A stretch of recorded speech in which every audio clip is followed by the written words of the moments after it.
kolegu avokati din shumë mirë që vërteta juridike dhe vërteta tjetër që perceptohet është ndryshe krejt, sepse të vërtetën juridike duhet argumentuar sipas procedurës penale dhe arsenalit argumentues ligjor kushtetues gjithnjë në kontekstin procedural penal.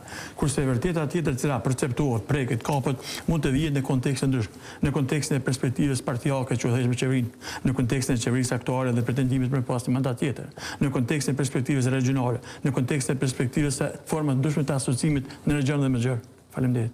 Dhe tash po ta parashtoj pyetje tjetër, pra, sepse kryeministri u ankua që kryeministri në detyrë u ankua që Milan Radojqiqi po ja saboton procesin e konstituimit të institucioneve në Kosovë, duke i shantazhuar deputetët e komuniteteve jo serbe. Meqenëse po flasim për organet e sigurisë dhe i zbulojnë këto raste, siç është ky rasti në Gjakov, për të tjerë, a kanë të mundshme me mbrojt prej sabotazhit që ta po, gjithsesi, kanë mundësi me mbrojt, kanë bazë juridike, kanë edhe mekanizma institucional.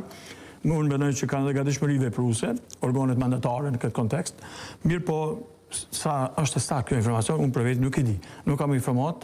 Ka thënë kryeministri, pra prandaj po shpresoj se veç po sa e tha. Paktën kryeministri do duhet fliste diçka që se ka një bazë. Po mirë, tash bëhemi sinqert, para shikuesve tuaj, kryeministri tha para 3 vjetë ka luftë, po s'do lufta.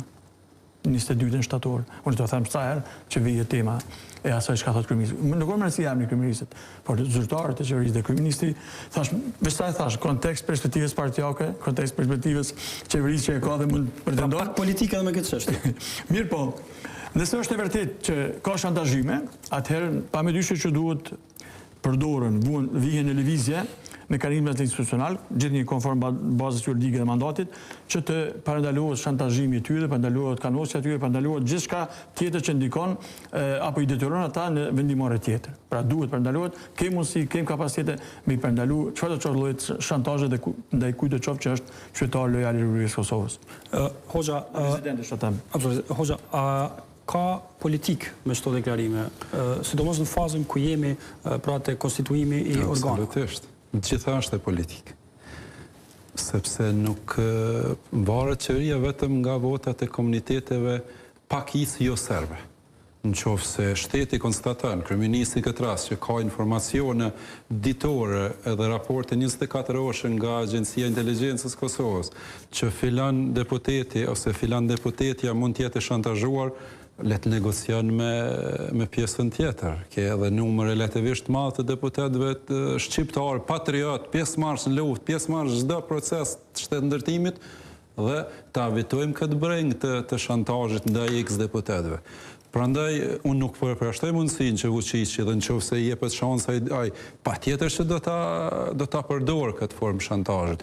Por ne nuk jemi në atë situatë që të shantazhohemi dhe të negociojmë ndoshta me ata që nëse kryeministri ka informatat që mund të jetë i shantazhuar. Dhe ata mund të jenë numër lehtë identifikueshëm, nëse shohim që zoti Rashiç shantazhet i ka paraqit vetë publikisht. Zoti Hoxha deputeti Ademi, ai edhe zyrtarisht pjesë e listës serbe. Emilia Rexhepi ka paraqit hapur mbështetjen për Kurtin. Atëherë ky ministri në detyrë i pushtetit lokal. Alberti. Është shumë lojal ndaj kryeministrit Kurtit, nuk shihet asnjë element. Pra nëse analizojmë secilin edhe mund dalim aty ku mund të ketë dyshime që mund të jetë i shantazhuar, që nuk është faji atij apo asaj që shantazhohet. Por qeveria